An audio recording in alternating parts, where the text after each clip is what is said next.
Napoleon was born in 1769 on the rugged island of Corsica, a land of warriors and revolutionaries.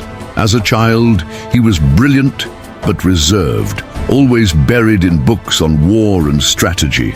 When he joined the French military academy, his classmates mocked his Corsican accent. But Napoleon had no time for insults. He was busy learning the art of war.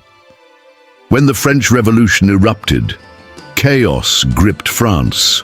But for Napoleon, it was an opportunity.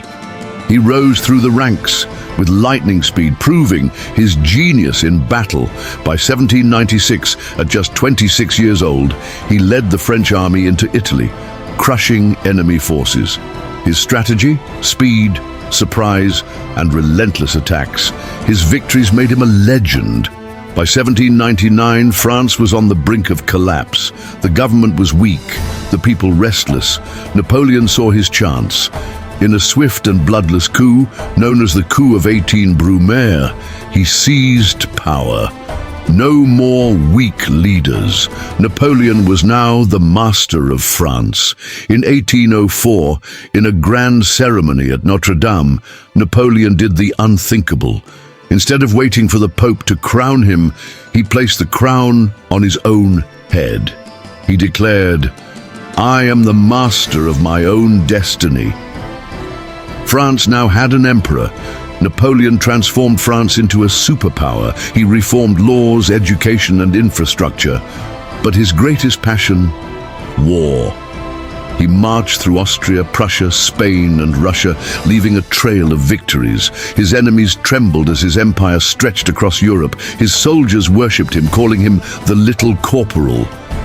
But power breeds overconfidence.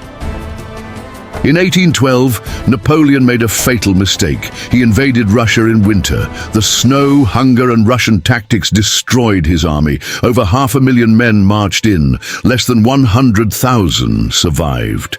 It was a disaster. Seeing his weakness, his enemies united. In 1814, they forced him to abdicate and exiled him to the tiny island of Elba. The emperor was gone, or so they thought. Napoleon escaped from Elba in 1815 and returned to France. The people rallied behind him. In what became known as the 100 Days, he reclaimed his throne. But the world had turned against him. At Waterloo, he fought one last battle. The British and Prussian armies led by Duke of Wellington crushed him. Napoleon's dream was over. He was exiled again, this time to the distant island of St. Helena in the Atlantic. On May 5th, 1821, Napoleon died, far from France. His last words? France, army, head of the army.